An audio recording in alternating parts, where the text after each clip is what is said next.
एक दिन बादशाह अकबर अपने शाही नाई से बाल कटवा रहे थे। बाल कटवाने के बीच में शाही नाई ने बादशाह से एक जरूरी बात करने की अनुमति मांगी। हे बादशाह, मैंने कल रात एक सपना देखा। आपके पिता महान हुमायूं ने मेरे स्वप्न में आकर मुझे आशीर्वाद दिया। उन्होंने मुझे यह बताने का आदेश दिया कि वे स्वर्ग में खुश हैं और इस बात से बहुत प्रसन्न हैं कि आप राज्य की देखभाल कितनी अच्छी तरह कर रहे हैं। नाई के ये शब्द सुनकर अकबर उदास हो गए। अकबर ने पूछा, मेरे महान पिता ने और क्या कहा? आपके पिताजी ने मुझे बताया कि वे बहुत खुश और संतुष्ट हैं, लेकिन स्वर्ग बहुत उबाऊ है और उन्हें कुछ मनोरंजन चाहिए। यदि आप बीरबल को वहां भेजेंगे तो उन्हें बहुत खुशी होगी। जब वे स्वर्ग से बीरबल को देखते हैं तो उन्हें उसकी चुस्ती से खुशी होती है और बीरबल की चालाकी की प्रशंसा करते रहते हैं। बाल कटवाने के बाद अकबर ने बीरबल को बुलाने के लिए कहा और उन्हें तुरंत भेजने को कहा। जब बीरबल पहुंचे तो उन्होंने सम्राट को कक्ष में टहलते देखा। सम्राट कुछ सोच रहे थे। बीरबल ने यह दृश्य देखकर पूछा, महान सम्राट, आपको क्या चिंता है? बीरबल, मैं तुम्हें स्वर्ग भेजना चाहता हूँ। जैसा कि हमारे शाही नाई ने मुझे जानकारी दी, मेरे पिता वहाँ किसी भी तरह के मनोरंजन के बिना बोर हो रहे हैं और वह आपसे मिलना चाहते हैं। अकबर ने अपने शाही नाई के साथ हुई सारी बातचीत को बीरबल से अवगत कराया। तो मेरे महान सेवक, मैं चाहूंगा कि आप स्वर्ग जाएं और मेरे पिता, दादा और अन्य पूर्वजों का मनोरंजन करें। बीरबल ने थोड़ा सोचा और उत्तर दिया, निश्चित रूप से मुझे महान सम्राट के इस काम को करके बहुत खुशी मिलेगी, लेकिन मुझे कुछ समय चाहिए ताकि मैं स्वर्ग जा सकूं। उसके लिए मुझे मेरे सभी पापों के लिए पश्चाताप करना होगा। मेरी अंतिम इच्छा है कि मेरा अंतिम संस्कार अगले महीने किया जाए। अकबर बीरबल की वफादारी देखकर खुश हुआ और उसे बहुत सारा सोना और कीमती सामान देकर पुरस्कृत किया। बीरबल को 1 महीने की छूट दी गई थी। उसने सभी मंत्रियों और दरबारियों को निर्देश दिया कि वे अगले 1 महीने तक बीरबल को किसी भी काम के लिए परेशान न करें। 1 महीने के बाद बीरबल ने अपने अंतिम संस्कार की व्यवस्था की। वह चिता पर लेट गया और सभी को अलविदा कहकर उसके जानने वालों ने चिता को आग लगा दी। बीरबल मर चुका था। हालांकि अकबर को विश्वास था कि उनका प्रिय मित्र मर गया है। वह बहुत दुखी था, लेकिन इतनी तसल्ली थी कि उनके पूर्वज अब बीरबल के माध्यम से किसी मनोरंजन का अनुभव कर पाएंगे। लेकिन उनके अन्य मंत्री खुश थे। उन मंत्रियों ने अपनी योजनाओं से अकबर के दैनिक कार्यभार को कठिन बना दिया था। केवल बीरबल ही था जो उनकी मदद कर सकता था। समय बीतने के साथ अकबर का मन दुखी रहने लगा।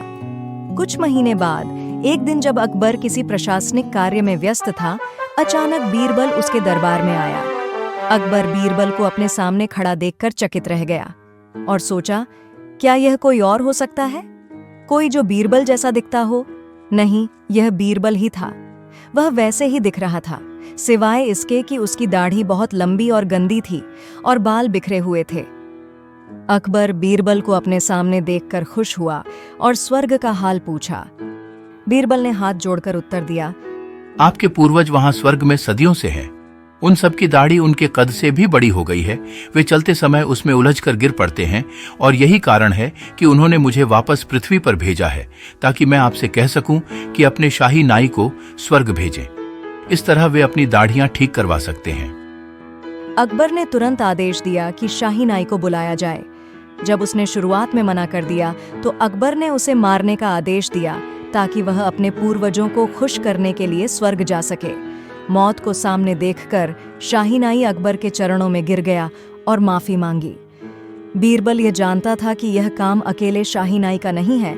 इस योजना में और भी लोग मिले हैं। सम्राट, आपके पूर्वजों ने एक संदेश और भी भिजवाया है कि कई दरबारी मिलकर आपके खिलाफ कोई योजना बना रहे हैं और इसकी जानकारी शाही नाई को है।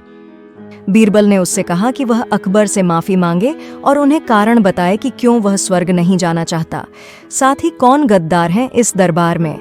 शाही नाई ने अकबर और बीरबल से दया की भीख बार बार रोते हुए मांगी और उसने बताया, हे मेरे महान सम्राट, हमारे मंत्री बीरबल सबसे बुद्धिमान व्यक्ति हैं।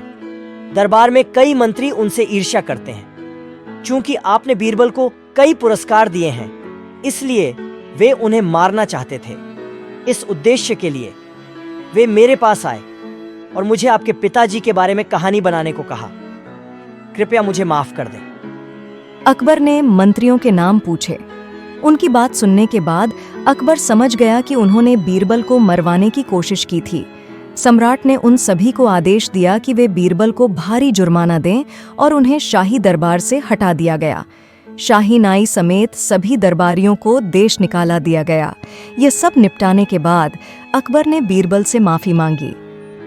अकबर यह समझ नहीं पा रहा था कि कोई आग से कैसे बच सकता है। लेकिन बताओ बीरबल, तुम अपनी चिता से कैसे बचे? और अंतिम संस्कार भी हुआ, और तुमने 1 महीने की छुट्टी क्यों ली? बीरबल ने जवाब दिया, 1 महीने की छुट्टी के दौरान मैंने अपने घर के सामने से एक छोटे से कमरे तक एक सुरंग बनाई। अंतिम संस्कार के दौरान मैंने उस सुरंग का उपयोग भागने के लिए किया। इस तरह मैं बच पाया। हमेशा की तरह इस बार भी सम्राट बीरबल की बुद्धिमानी से प्रसन्न हुए और उसे कई खजाने और गहने उपहार में दिए।